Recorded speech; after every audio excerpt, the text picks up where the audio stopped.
Arizona football through the first 3 games of the Brent Brennan era has been less than impressive. What does that mean going forward?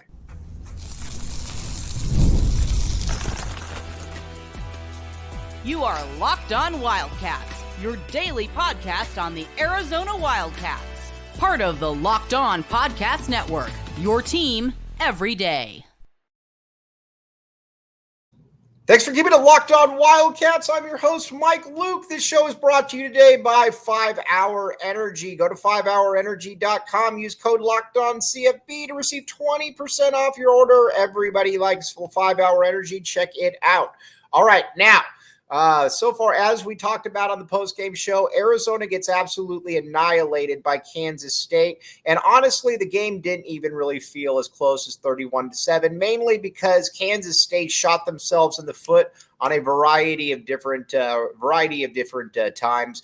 The first one, obviously, at the end of missing that easy field goal when I thought they'd probably go for it. And then, obviously, Avery Johnson letting the time expire at the end of the first half. That was all odd stuff. But either way, Kansas State looked like the team that if they were to play 10 times, they probably beat Arizona all 10 times, and they probably destroy them all 10 times. And so there is that.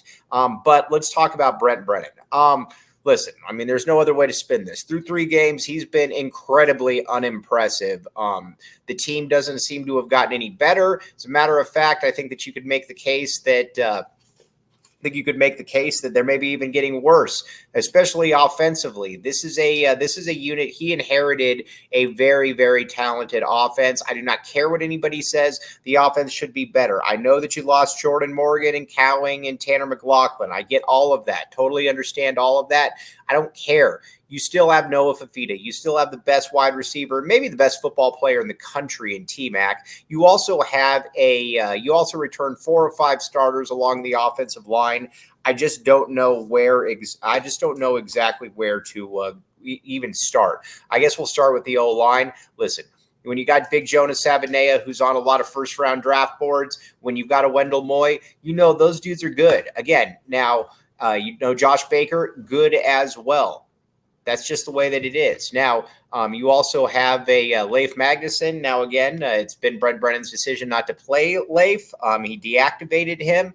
Not exactly sure why he did that. But you also have a Ryan Stewart and Rhino struggled big time against Kansas State, and we'll get back to Rhino in a second. But still, the offensive line should just not be as bad. When you return 4 or 5 guys, it just shouldn't be that bad. Now, if step back, sure, totally get it. But it shouldn't be that bad. Now, let's talk a little bit about Noah Fifita as well. I think it's really hard to be able to evaluate Noah because, listen, Noah Fifita is an incredibly smart football player. I mean, you watch him, you talk with him, you talk with anybody around Noah, and you just know that these are dudes that get it. And a big part of it, too, is that he didn't just forget how to play football. The offensive line has really not been able to protect him, but a bigger part of this, too, has been that wide receivers outside of T-Mac just aren't getting open.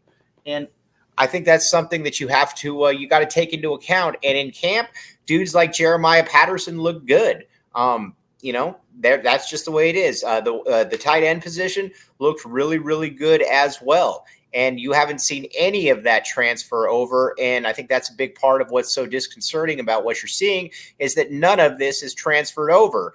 And I think a lot of people were like, okay, well, you know what? Maybe you're just holding your cards close to the vest, getting ready for, you're playing New Mexico, you're playing NAU, and you're like, all right, we're just going to wait until everything is settled, wait till everything is good, and then we're going to show everything. Well, you didn't show anything, and a big part of that too, the slow developing running play is absolutely something that we should never ever see again. Now, if you see it every now and then, cool, but I cannot see that again, especially when you've got an offensive line that is just kind of getting pushed around.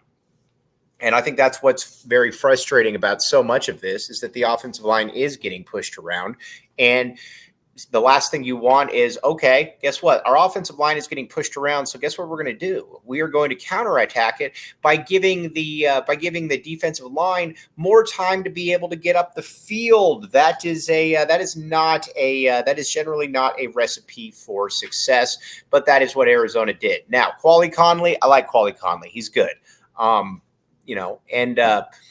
He's a good football player, but there's just not enough. There just isn't enough there. And the offense, like I said, looks totally out of sync. Not only does it look totally out of sync, it looks like it's not going to get any better. And I don't really blame Noah Fafita. Listen, he's running for his life. Not only is he running for his life, he's looking around and he's trying to find guys that just aren't there. That's where I think it's also disappointing, because what we saw in camp was guys that were able to get open. And we're going to get here to the defense in a second. The defense certainly hasn't been great, but it's also not like it's been atrocious though either. So there's that. I also think with this team, you also got to say that Dino Babers looks like the game has passed him by. Not only does it look like the game has passed him by, it doesn't really look like he's got really any answers. And I think that's what's kind of frustrating about this, is that when you inherit this roster, when you inherit some of these players, I think that you were hoping for more of at least a coach that kind of looked like he had kind of a trick up his sleeve. It doesn't appear that Dino Babers has any of those. Again, there is an opportunity for them to be able to change it, but this coaching staff, especially on the offensive side of the football, has just looked woefully inept. And again, Kansas State's one thing, I get it. But you got to remember, too, this was an offense that wasn't able to score against NAU. That just can't happen. And they were also kind of getting pushed around in the trenches, and I think that's a problem as well. And that's something that I don't know is going to be able to get rectified. I think that you certainly hope that it can be rectified, but I don't know that there's any indication that that's going to be able to get rectified. I think that's a massive problem that this team has. And honestly, I look at it and you just don't see a ton of hope. Now, one bright spot, obviously, is Teteroa McMillan. He is the best wide receiver in college football. I do not even believe that it is close. I don't care what anybody says about Luther Burden. He's not better than T-Mac, and anybody that's actually watched T-Mac knows that T-Mac is the best wide receiver in college football, and he is going to be a top 10 pick. You watch him, he's kind of a combination of Larry Fitzgerald and Mike Evans, just how he can catch the ball. Anything that is dropped into him, he's going to catch. And, that synergy that he has with Noah is something that is, kind of next level. And you just don't really see that come around very often. He's just, like I said, he's a special football player. And he's been a very, very big bright spot for this team. So, obviously there is that. But I also look at the squad, though, and you're like, where's everybody else? Jeremiah Patterson looked like a problem all throughout camp. He's been kind of invisible. So there is that. And again, Montana Lamonius Craig, got to give him a little bit of a shout out. But I also think that we also know kind of what the limitations are there as well. So there is that. But off the big part for me, though, too, is just the offensive line. There's just no way that this offensive line should be this bad. I don't know if it's a Josh Oglesby issue. I don't know if that's a Dino Babers issue, whatever the case may be, but it's been bad. And it's, like I said, when you're getting pushed around against NAU, that's generally a problem. When it continues to happen and when you get absolutely annihilated against Kansas State, that's an even bigger issue. Now, you could say that Noah was holding on to the ball too long. Maybe that, and there's probably the truth, but there's also a big portion of this game where Noah was essentially just kind of running for his life. Kansas State was able to get to him with 4 pass rushers. That just can't ever happen. That can never happen, and it happened pretty much the entire game. The O-line was just bad. Now, the tight end also, Kean Burnett looked like he was on the verge of becoming an NFL tight end. He looked like he was going to be a star all throughout camp, and I don't believe for a second that he is not that dude. But man, he hasn't been utilized at all, and I think that's something that's a little bit frustrating for people, asking where in the world is Kean Burnett? Why isn't he being utilized? Because all throughout camp, all throughout camp, it just looked entirely different. It looked like a different offense. And right now, I think these guys are absolutely looking for answers. Now, we're going to get to Brennan. We're going to get to Akina here in just a second. But first, 5-hour energy, my friends, 5-hour energy. Now, you might watch the Wildcats and say, man, they look gassed. Maybe they need some 5-hour energy. Go to 5hourenergy.com. Use code LOCKEDON to receive 20% off your order. 5-hour energy. Everybody knows somebody that uses it, and you use it because it works. It's like all this stuff here on Locked On. People get into it because it works. Check it out, 5-hour energy. This is another one of these ones. You're going to thank me later, but you probably used it before. It's one of those things, having a tough day at work, having a difficult time just being able to just kind of, get through it, whatever the case may be. 5-hour energy says we are here for you. So again, check it out. Go to 5hourenergy.com. Thanks for keeping it locked on Wildcats and making this your first listen of the day. I am your host, Mike Luke. All right, now let's talk a little bit about Dwayne Akina. All right, now the defense has not been great. I'm not going to sit here and say that by any means. But I do hold the defense to a less higher standard than I do the offense. And a big reason why is because there's not nearly the talent on the defense that there is on the offense. So there is that. Now, a big part of this, too, is that against Kansas State, Arizona, and I get that it's a little deceiving, and I totally understand that, but Arizona gave up 7 points through 2.5 quarters, gave up 24 points total. That should be enough to be able to win the game or be in there.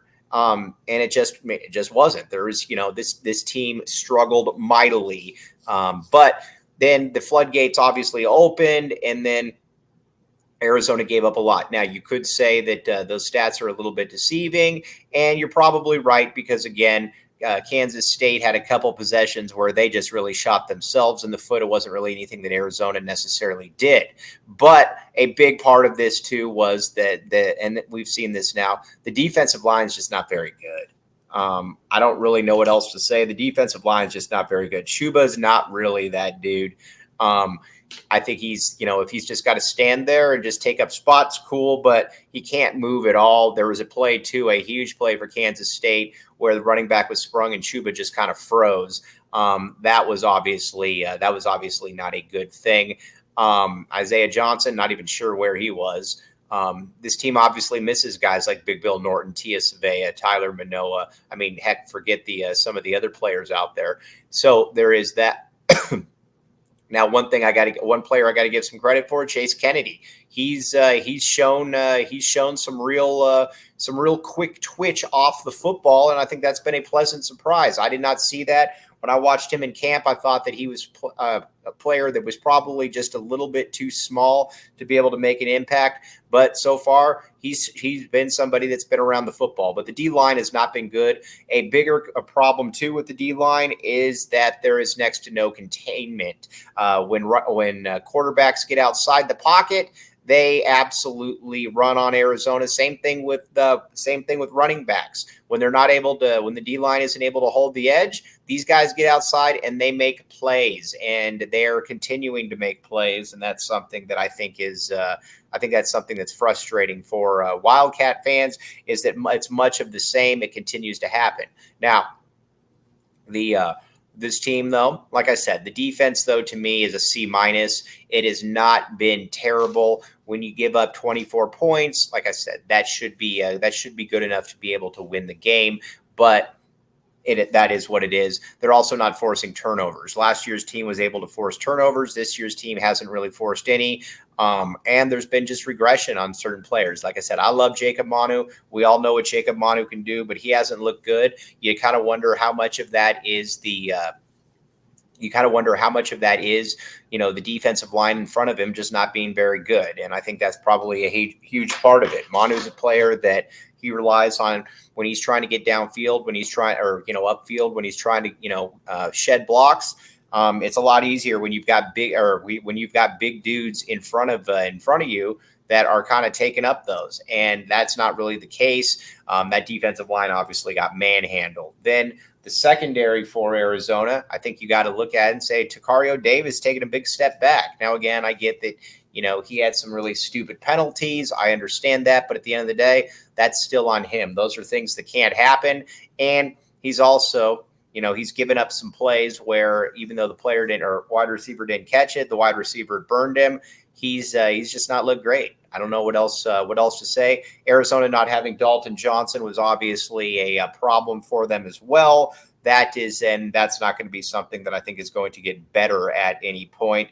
But those are some big things that Arizona's working against. And there's just, like I said, there is, if anything, that was probably something that I obviously overestimated was the lack of just talent, and especially in the front. I thought it would be good enough. It's not. Trey Smith looks like he's Mountain West good, not power forward level good, and that's an issue. Ty has been much better. Ty was in that game. I love Ty. He is I like being able to put him inside. I like being able to put him outside. The problem though is that after that, there's just not a lot. Lance Kennelly has not been good. He had a terrible grade, and I get that, with PFF, you kind of take it with a grain of salt. I understand that, but Lance Kennelly has not looked good. Chase Kennedy has looked good, but overall, the defense has just been kind of probably average to below average. Against NAU, it was much better, and against Kansas State, it had its moments where it wasn't, but overall, just not great. And I think that kind of, and it looks like it's just kind of a team that doesn't really fear its coach by any means, and fear in a good way, I mean, but it doesn't really feel like they're worried about that. And then on the special teams front, you gave up that kick return that you gave up for a touchdown to Dylan Edwards. That was a backbreaker. That was deflating, and Kansas State never really looked back after that. That was one that I think if you're Arizona, you could probably look to as a total turning point in that game, because then Arizona was on its heels from there on out. And honestly, that was another one where it's like, where in the world is the contain? Plus, you had Chuba trying to chase down Dylan Edwards. That was just a comedy of errors. And then obviously Tyler Loop having to punt. We love Tyler Loop, the field goal kicker. I'm not sure that I love Tyler Loop, the punter. That punt was very straight, and it gave Edwards basically an open field to be able to run forward. So none of that was good. That was obviously all bad. And so on pretty much all phases, I think from a coaching perspective, it's difficult to look at and say that anything has been particularly impressive. As a matter of fact, I think you could make the case that it's the exact opposite, that nothing has really been impressive. And I think that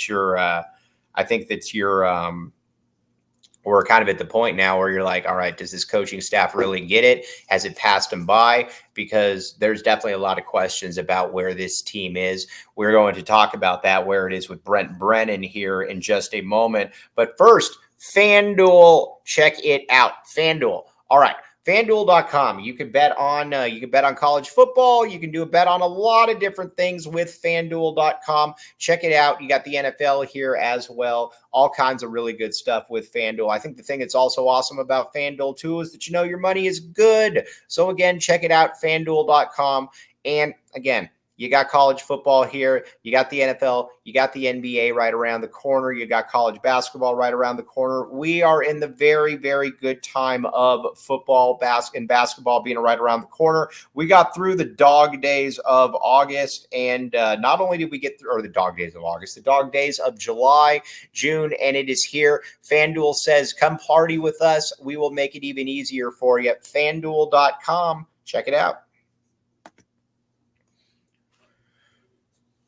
Thanks for keeping it locked on Wildcats and making this your first listen of the day. I am your host, Mike Luke. Okay, now let's talk about Brent Brennan. Brent Brennan to me didn't do himself any favors. He basically came in here and said, I'm not going to make the players available. I am not going to really open practice. And he didn't. Now, David Kelly was, doing David Kelly's stuff, and I get that. And that's why, it was essentially closed down. But even before that, he when he said that practice was open to the fans, they were trying to hide that. We would get the emails and it would say practice at this time, but don't tell anybody. So they weren't really looking for fans to go there. And Brennan, on top of that, didn't really tell anybody what could and couldn't be reported. He was looking for a reason to shut that thing down, and he did exactly that. He also went out of his way to not put any of these players out there. He essentially has run that. Has run that thing the way that he wants to run it. And that's fine. But at the end of the day, if you lose games and you've essentially not been helpful with anything, people are going to remember that. If you're the coach that comes in and you try to work the scene, people will remember that as well. Brennan has essentially come in with kind of a, buzz off type approach. And again, that works if you are winning games. That does not work if you are not winning games. So it will be interesting, because here's the deal. If Arizona loses to Utah, a lot of people are going to shut down basically stop showing up. I know we know how the city works, and that's just kind of the way it is. And Brennan then going out and basically begging people, saying, hey, please come to the games. We need you. That's going to fall on deaf ears. He essentially made the decision that he needed Arizona, or that he was going to win games, or that he didn't need to basically push this team out there. And we'll find out. But so far, it doesn't look like a guy on or off the field that really understands where he is in the grand scheme of things. Now, this is all early, obviously. Arizona's played 3 games. There is a lot more time. I mean, heck, who knows? Maybe you come out and you're competitive against Utah. Then after that, you got some winnable games, and Arizona, goes at it from there. But there's also the chance too that you're going to get annihilated by Utah, and then you've got the rest of the season where you're kind of just looking over your shoulder, wondering exactly what's going on. I don't really know. Like I said, so far, nothing about Brent Brennan has really inspired any confidence. As a matter of fact, I think it's been the exact opposite.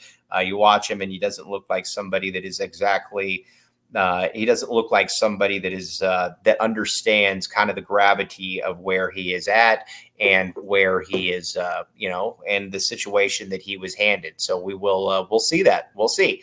Again, you're going to got an off week to get everybody healthy. Hopefully, going into Utah, Arizona is able to do that. But there's also, I think, very much the distinct possibility that Arizona is not going to do that. We will find out, though. Like I said, I'm not sure exactly.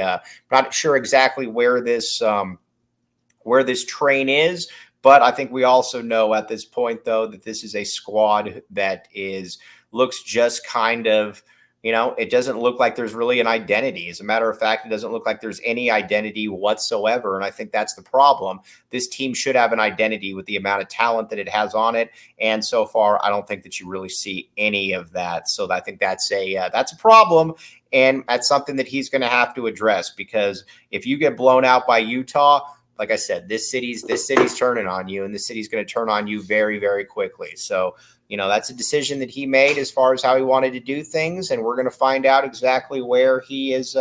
We're going to find out how this does all unfold. I don't know how this is going to play out, but I do think that, like I said, this team has too much talent to be playing like this. Now, tomorrow, we're going to be talking about a little bit of the player regression. And then after that, we're also going to be talking about what is fixable. Is there stuff that is fixable? And if it is fixable, what is it? Because it does seem like this team has some personnel deficiencies, but it also does feel like they should be a little bit better than they're showing. So we're going to talk about all of that and more. It's going to be interesting to see how this one all plays out.